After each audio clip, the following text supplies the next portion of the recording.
గీతాంజలిది ఆత్మహత్య మాత్రమే కాదు, Telugu Desam party, Janasena party social media చేసినటువంటి హత్య.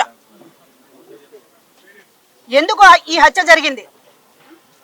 ఎందుకంటే గీతాంజలి ఒక స్టార్ క్యాంపెయినర్.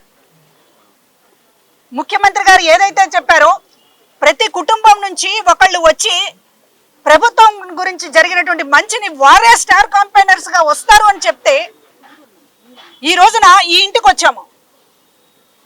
బాధలో ఉన్నారు, కానీ ఆ కుటుంబంలో ప్రతి ఒక్కరూ తమకు జగనన్న ద్వారా అందినటువంటి లబ్ధిని చెప్పేటటువంటి సందర్భం ఇదనేటటువంటి దాంతో చెప్తూ ఉన్నారు. మాకు చేయూత వచ్చింది, మా నాన్నగారికి పెన్షన్ వచ్చింది, మా పిల్లలకి అమ్మఒడి వచ్చింది, ఇంకా ఇళ్ల పట్టా వచ్చింది. అది గీతాంజలి ఆనందం.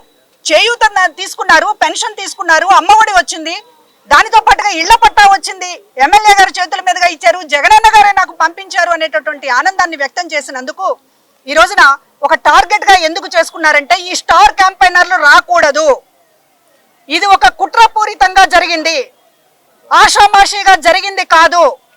గీతాంజలి నోరు నొక్కేస్తే రేపు మరొకళ్ళు ఎవరు కూడా బయటికి రారు. ఈ ప్రభుత్వం గురించి, జగనన్న చేసినటువంటి మంచి గురించి ఇంకెవరు కూడా చెప్పకూడదు.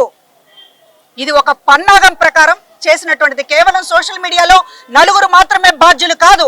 దీని వెనుక లోకేష్, దీని వెనుక చంద్రబాబు, దీని వెనుక జనసేన అందరూ కూడా ఉన్నారు.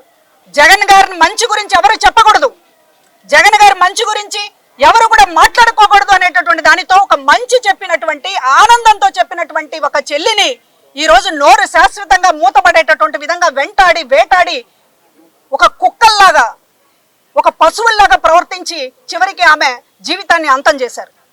ఎంతో జీవితం ఉన్నటువంటి అమ్మాయి. ఈరోజు చెప్తూ ఉన్నాం, మీరు ఒకళ్ళ నోరు మూసేస్తే ఈ స్టార్ క్యాంపెయినర్లు ఆగరు, ఈ కుటుంబము ఆగదు, ఈ కుటుంబం చాలా బాధపడుతోంది, మాకు జరిగినటువంటి అన్యాయం మరొకరికి జరగకూడదు, మేము గొంతెత్తుతాము అనేటటువంటి మాట్లాడుతున్నారు. నిన్న మరణించిన దగ్గర నుంచి కూడా సోషల్ మీడియా తరపున భార్గవ్ గారు పూర్తిగా దీనికి సంబంధించినటువంటి అందరినీ అలర్ట్ చేస్తూ, ఇంత దారుణంగా జరిగింది, దీన్ని మనం తిప్పికొట్టాలనేటటువంటి ప్రయత్నం చేస్తూ ఈ రోజు వేలాది మందితోటి ఇక్కడ గీతాంజలి ఒక సందేశం ఇవ్వాలి, గీతాంజలి నుంచి మనం సమాజానికని ఒక ర్యాలీని కూడా ఈ రోజున ఆమెకి శ్రద్ధాంజలి ఘటిస్తూ జరిపేటటువంటి కార్యక్రమం తీసుకున్నాం. డీజీపీ గారి దగ్గరికి వెళ్ళాం, భార్గవ్ గారు నేను ఖచ్చితంగా ఈ రోజు దోషుల్ని శిక్షించడం మాత్రమే కాదు, ఇట్లాగా సోషల్ మీడియాని ఉసిగొల్పి మహిళలు ఎవరు బయటకు రాకుండా చేయాలనేటటువంటి దాంతో చేస్తూ ఉన్నారు.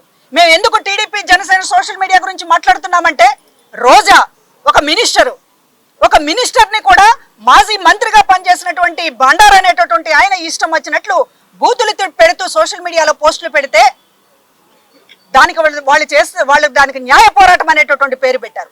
ఇక్కడ ఉన్నటువంటి ప్రతి మహిళా నాయకురాలు ట్రోలింగ్కి గురి కాకుండా, అసభ్య కామెంట్లకు గురి కాకుండా లేరు, వెంటాడుతున్నారు. ఎందుకంటే ఇక్కడ జగన్మోహన్ రెడ్డి గారు సైనికుల్లా ఉన్నారు. నాయకులు మాత్రమే కాదు, ప్రతి ఇంట్లో మహిళ కూడా ఈ రోజు సైనికులుగా వస్తోంది. కాబట్టి ఈ స్టార్ క్యాంపెయినర్లు అందరినీ కూడా అంతమొందించాలనేటటువంటి లక్ష్యంతో ఈ రోజు చంద్రబాబు గారి డైరెక్షన్ తోటి జరుగుతోంది ఇది. కాబట్టి వాళ్ళ సోషల్ మీడియా సంబంధించినటువంటి పోకడలు, నలుగురు సైకోల గురించి మనం మాట్లాడడం లేదు, అసలు సైకోల గురించి మాట్లాడుతున్నాం. దీని వెనక నడిపిస్తున్నటువంటిది మహిళల్ని, ఎందుకంటే ఇది మహిళల ప్రభుత్వం, మహిళల కోసం ఇంత చేసినటువంటి ప్రభుత్వాన్ని పొగడాలి, మాట్లాడాలి, ఓట్లేయించాలి అనేటటువంటిది మా మహిళల తాపత్రయం. ఇంతకంటే ఎవరు చేయలేదు, ఈ దేశంలోనే చేయలేదు జగన్మోహన్ రెడ్డి గారు మహిళల కోసం చేసినంతగా. ఒక హక్కుగా ఆస్తి హక్కుని రప్పించడమే కాకుండా ఇవాళ కుటుంబంలోనే కేంద్రం చేసినటువంటి, మహిళని కేంద్రం చేసినటువంటి గురించి 4 మాటలు మంచిగా చెప్పాలని ఒక గీతాంజలి, మరొకళ్ళు ఈ రోజున వందల వేల మందిగా ఈ రోజున మీరు కెమెరాలు పెట్టినా లేకపోతే ఒక మౌత్ పీస్ పెట్టినా కూడా మాట్లాడతారు. వాళ్ళే ఒక స్టార్ క్యాంపెయినర్, 10 మంది ఇళ్ళకి చెప్తున్నారు, మనకు అన్న ఇంత మంచి చేశాడు, మనం అన్నను వదులుకోకూడదు అనేటటువంటి వాళ్ళే ప్రచారం చేసుకుంటున్నారు. అంతేనా అన్న? అలాంటప్పుడు ఈ రోజున ఈ స్టార్ క్యాంపెయినర్ల గొంతు నొక్కాలని చేసినటువంటి ఈ పన్నాగం ఏదైతే ఉందో మీరు ఎదుర్కోలేరు. మీరు ప్రజలకు మంచి చేయడం తెలియదు, చంద్రబాబుకి, పవన్ కళ్యాణ్కి ప్రజలకు మంచి చేయడం తెలియదు, మహిళలకు మంచి చేయడం తెలియదు. మంచి చేస్తున్నటువంటి వాళ్ళని పాపం మా మీద తీసుకోండి, రాజకీయాలను ఏమన్నా ఉంటే. జగన్మోహన్ రెడ్డి గారి మీద మీరు ఎలాగో కక్ష కట్టారు, ఎట్లాగో మీరు ఒక దాడి చేస్తూ ఉన్నారు, ప్రతిరోజు కూడా ఉన్మాదంగా ప్రవర్తిస్తూ ఉన్నారు. మాలాంటి వాళ్ళ మీద, నాయకులందరి మీద కూడా దాడి చేస్తున్నారు. గీతాంజలి లాంటి సామాన్య మహిళల మీద కూడా మీ ప్రతాపం ఎందుకు? సామాన్య మహిళలు, ఒక సంతోషంతో ఉన్నటువంటి మహిళలు ప్రభుత్వం మంచి చేసిందని చెప్పేటటువంటి మహిళల మీద కూడా మీరు ప్రతాపం తీర్చుకోవాలనుకుంటున్నారంటే మీ ఉన్మాదం ఏ స్థాయిలో ఉందో ఇవాళ ప్రజలకు అర్థమవుతోంది. 10 మందిని కూడగట్టుకుని వస్తున్నారు, పందుల గుంపు వచ్చినట్లుగా పొత్తులు అంటున్నారు. కానీ ఇక్కడ ఉన్నటువంటి ప్రజలకు మంచి చేశాము, నిలబడగలుగుతామనే భరోసా ఉండి ప్రజలు మద్దతు ఇస్తూ ఉంటే ఈ రోజున వాళ్ళని కూడా ప్రజల కాళ్ళు ఎరక్కొట్టాలనేటటువంటి మీ దుర్బుద్ధి ఏదైతే ఉందో దానికి తగిన గుణపాఠం నేర్పక తప్పదు. ఈ రోజున వైసీపీ సోషల్ మీడియా చెప్పించింది గీతాంజలి తోటి చాలా పట్టాల గురించి అనేటటువంటి చాలా తప్పు అనేటటువంటిది ఆమె భర్త కూడా చెప్తూ ఉన్నారు. ఎప్పుడు కూడా మేము వైసీపీతో టచ్ లో లేము, ఎప్పుడు కూడా వైసీపీ మమ్మల్ని ఇట్లా మాట్లాడమని అట్లా మాట్లాడమని ఎప్పుడూ చెప్పలేదు అనేటటువంటిది ఆ కుటుంబమే చెప్తుంది. హృదయపూర్వకంగా సంతోషంతో మాట్లాడినటువంటి గీతాంజలి మరణం అనేటటువంటిది మర్చిపోకూడదు. ఈ మరణానికి ఒక గుణపాఠం చెప్పాలి, పులి స్టాప్ పెట్టాలి. ఇంకొకటి కూడా విజ్ఞప్తి చేస్తున్నాం, సోషల్ మీడియా కుక్కలు మాట్లాడినటువంటి మాటలకి దయచేసి మహిళలు కుంగిపోవద్దు, ధైర్యంగా ఉండండి.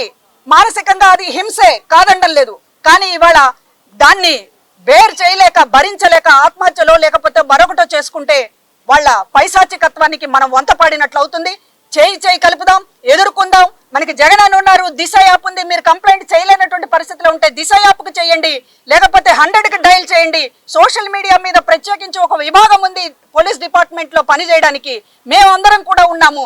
దయచేసి ఎవరు కూడా నిరుత్సాహపడొద్దు, వెనకడుగు వేయొద్దు, ఫైట్ చేద్దాం, పోరాడదాం. ఇట్లాంటి Janasena Telugu Desam party social media వాళ్ళని రోడ్డుకి ఇచ్చి గుణపాఠం చెప్దామని చెప్పి మీ అందరికీ తెలియజేస్తూ ఉన్నాను. ఆ కుటుంబానికి ప్రభుత్వం ఎల్లవేళలా అండగా ఉంటుంది. చాలా ధైర్యంగా ఆ కుటుంబం అందరికీ కూడా మేము చెప్పాం. ముఖ్యమంత్రి గారు చాలా చెలించారు ఈ విషయం విన్న తర్వాత. అందరం కూడా నేతలందరం కూడా మాట్లాడాం ముఖ్యమంత్రి గారితో. నిజంగా ముఖ్యమంత్రి గారు ఆ కుటుంబానికి అందరం భరోసాగా ఉంటాం చెప్పండి అని పదే చెప్పినటువంటి పరిస్థితి. కాబట్టి ఆ కుటుంబం వైసీపీకి సంబంధించినటువంటి ఒక ముఖ్య కుటుంబంగానే మేము భావిస్తామని మరొకసారి తెలియజేస్తూ ఉన్నాం.